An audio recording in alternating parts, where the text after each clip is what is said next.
కలవరబడింది. ఒక్కసారి దాని దగ్గరికి వెళ్దాం. ఈ పార్కింగ్ చేసినటువంటి కారులో భారీ పేలుడు జరిగింది. 6:45 మొట్టమొదట ఈ వార్త వచ్చింది. ఈ వార్త వచ్చిన తర్వాత దేశం మొత్తం ఉలిక్కబడింది. అసలు ఏం జరిగింది, ఏం జరుగుతుంది, ఇప్పటిదాకా ఇది అసలు ఉగ్రదాడా, లేదా దీని కారకులు ఎవరో, దీన్ని అనుకున్నది ఎవరో, లేకపోతే ఇది యాక్సిడెంటల్గా జరిగిందా, ఇంతవరకు దాని మీద సరైనటువంటి వివరణ రాలేదు. కానీ ప్రభుత్వం దీన్ని చాలా సీరియస్గా తీసుకొని అసలు ఇదేంటి, దీనికి కారణం ఏంటి అని టోటల్గా అలర్ట్ ప్రకటించారు. 24 మందికి తీవ్ర గాయాలు జరిగినాయి. 3 పరిస్థితి విషమంగా ఉంది, హాస్పిటల్లో చేరారు. పేలుడు దాటికి వాళ్ళైతే ముక్కలైపోయారు. దీని ఒక ఢిల్లీయే కాకుండా దేశవ్యాప్తంగా రెడ్ అలర్ట్ ప్రకటించారు. దీని మీద ఏం జరుగుతుంది, ఒక్కసారి ఎన్నాళ్ళు ప్రశాంతంగా ఉన్నాం, ప్రశాంతంగా జరుగుతుంది, ఇప్పుడేం జరుగుతుంది? ఇప్పుడు దీని మీద ప్లానింగ్ ఎడిటర్ సురేష్ గారు లైవ్లో ఉన్నారు. సురేష్ గారు, సార్ దీని మీద ఏమన్నా మరింత వివరాలు ఇవ్వగలరా? అసలు ఏం జరుగుతుంది, ఏం జరిగింది? సాయంత్రం 6:45 7 గంటల మధ్యలో ఢిల్లీ అంటే మెట్రో స్టేషన్ సమీపంలో ఎర్రకోట సమీపంలో పార్క్ చేసిన కారులో భారీ పేలుడు సంభవించడం, ఆ పక్కనే ఉన్న మనకి కార్లకి అదేవిధంగా బైకులకి మంటలు అంటుకోవడంతో అగ్ని ప్రమాద తీవ్రత అనేది పెరిగిపోయింది. ఇప్పుడుకున్న సమాచార ప్రకారం, లేటెస్ట్ సమాచార ప్రకారం తొలుత ఏమనంటే ఒక్కరు మాత్రమే చనిపోయారని సమాచారం. కానీ ఇప్పుడు సమాచారం ప్రకారం 8 మంది మృతి చెందారు, ఇంకొక 24 మంది గాయపడ్డారు. 3 పరిస్థితి చాలా విషమంగా ఉంది. పైగా ఇందులో చాలా విషయం ఏంటంటే ఆ తీవ్రతకి, ఆ పేలుడు ధాటికి మృతదేహాల శరీరాలు ఛిద్రమైన, అంటే అంత పేలుడు అనేది తీవ్రతుంది. వాస్తవంగా ఏంటంటే అక్కడ పార్క్ చేసిన కార్లలో ఇవాళ రేపు సిఎన్జి అనేది వస్తున్నాయి, కార్లలో వస్తున్నాయి. కాబట్టి ఆ సిఎన్జి సిలిండర్ ఒకటే అయ్యి ఉండొచ్చు అనేది ఒకటి తొలుత ప్రాథమికంగా మనకు వచ్చిన తర్వాత దాన్ని బట్టి ఫైర్ ఇంజిన్ వాళ్ళకి 6:55కి సమాచారం వచ్చింది. వాళ్ళందరూ కూడా ఫైర్ ఇంజిన్ వచ్చాయి. 9 ఫైర్ ఇంజిన్లు వచ్చి ఇప్పుడు ఆ మంటలను ఆర్పే ప్రయత్నాలు అయితే చేస్తున్నాయి.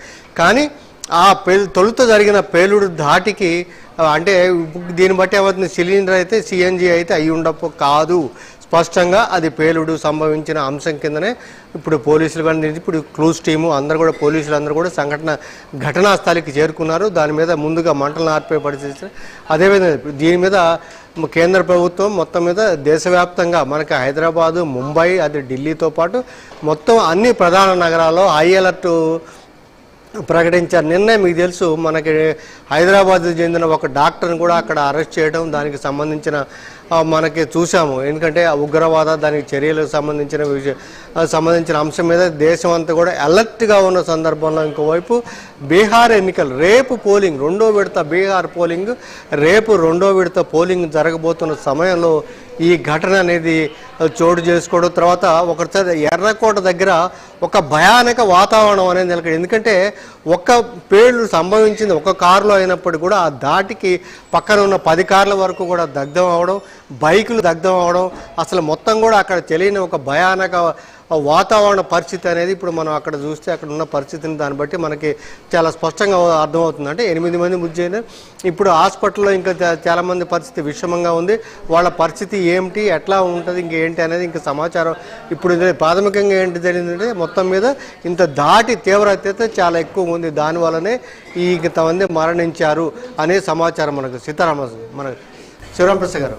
సురేష్ గారు, ఎవరన్నా క్లెయిమ్ చేశారా ఇది మేము చేసిన పని అని, కానీ లేకపోతే ఎవరన్నా దీన్ని ఓన్ చేసుకున్నారా?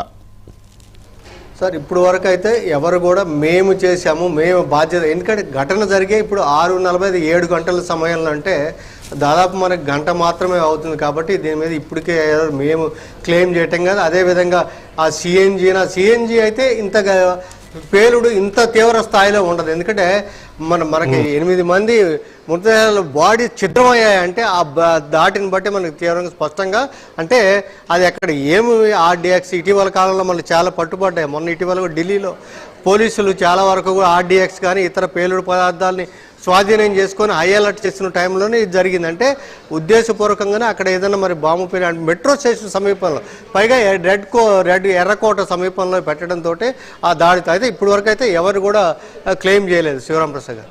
సురేష్ గారు, ఇక్కడ వచ్చిన ప్రాథమిక సమాచారం ప్రకారం పార్క్ చేసినటువంటి కారులో, అక్కడ ఎర్రకోట దగ్గర మెట్రో స్టేషన్ పిల్లర్ నెంబర్ 1 దగ్గర పార్క్ చేసినటువంటి కారు నుంచి పేలుడు శబ్దం వినిపించింది.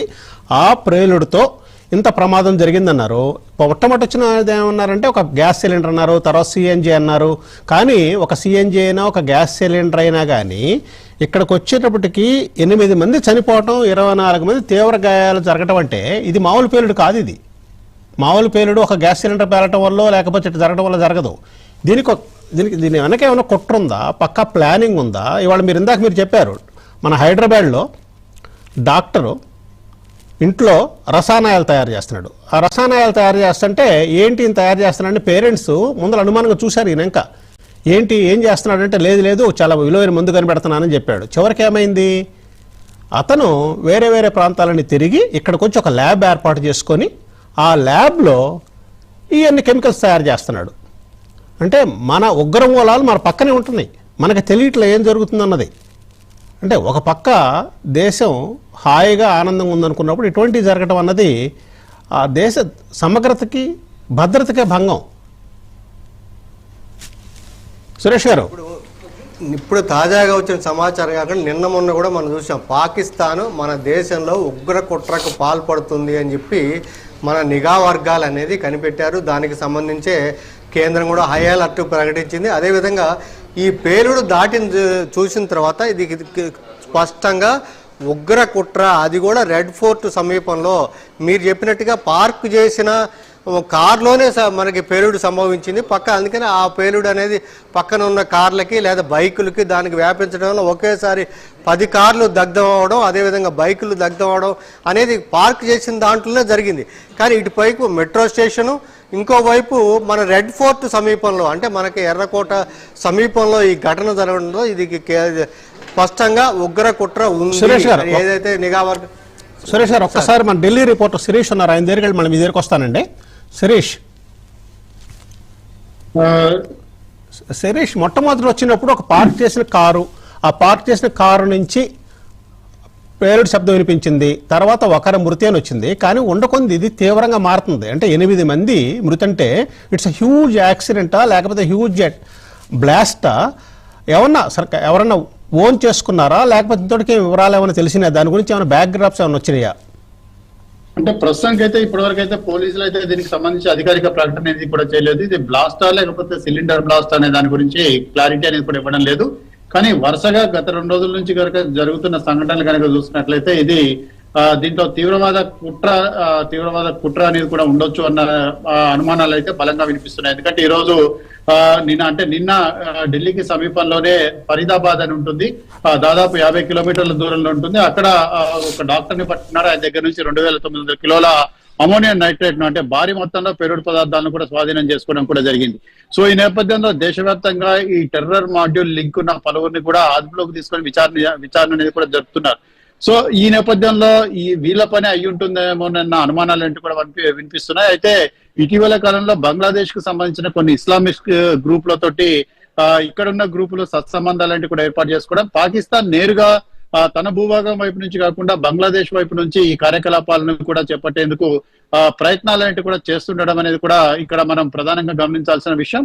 సో ఈ నేపథ్యంలో అక్కడ గేట్ నెంబర్ 1 దగ్గర 5 కార్లన్నిటి కూడా ఉన్నాయి. కాబట్టి ఈ 5 కార్లు వాటికి సమీపంలో ఉన్న వ్యక్తులు మరణించారని చెప్పేసి కూడా తెలుస్తున్నారు. ఎందుకంటే ఆ బ్లాస్ట్ జరిగింది కూడా జనసమ్మర్దం ఉన్న ఏరియా కాదు. ఎందుకంటే మార్కెట్ ఏరియాకి దాదాపు 1 కిలోమీటర్న్నర దూరంలోనే ఈ పేలుడు అనేది కూడా జరిగింది. అంటే ఎగ్జాక్ట్లీ మెయిన్ రోడ్ ముందు ఈ పేలుడు అనేది కూడా జరిగింది. అంటే అక్కడ కేవలం చిన్న చిన్న వెహికల్స్ అన్ని కూడా పార్క్ చేసి ఉంటాయి. మెట్రో స్టేషన్ గేట్ నెంబర్ 1 సమీపంలో ఇది జరిగింది. సో ఒకవేళ తీవ్రవాదులు కనుక నిజంగానే ఆ కుట్రకు కనుక పాల్పడి ఉంటే వాళ్ళు జనసమర్థం ఉన్న ఏరియాలో దీన్ని ఉపయోగించేవాళ్ళు. కానీ జనసమర్థం లేని ఏరియాల్లో జరిగింది కాబట్టి దీన్ని కూడా పోలీసులు సస్పెక్ట్ చేస్తున్నారు. ప్రస్తుతానికైతే ఎన్ఎస్జీ టీం, అదేవిధంగా ఫోరెన్సిక్ బృందాలు ఈ 2 కూడా అక్కడికి సంఘటనా స్థలానికి చేరుకున్నాయి.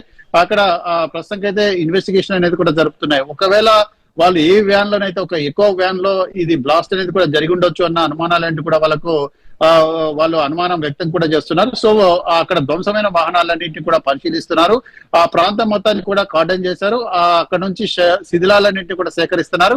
అయితే ఒకవేళ బ్లాస్ట్ అనేది కనుక నిజంగా తీవ్రవాదుల కుట్ర అనేది కనుక ఉంటే ఇప్పటికే ఏదో ఒక తీవ్రవాద సంస్థ ఈ పేలుళ్లకు తామే బాధ్యులమని చెప్పేసుకున్న ప్రకటించేది. కానీ ఇప్పటి వరకు కూడా అటువంటి ప్రకటన ఏది కూడా చేయలేదు. పుల్వామా ముఖ్యంగా కాశ్మీర్ లో ఘటన తర్వాత కనుక చూసినట్లయితే ఇదే అతిపెద్ద ఘటన అని చెప్పేసి కూడా చెప్తున్నారు.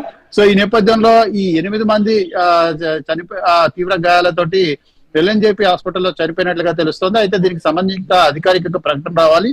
అయితే మృతుల సంఖ్య 8 నుంచి 10 వరకు ఉండే అవకాశం ఉన్నట్లుగా కూడా తెలుస్తోంది.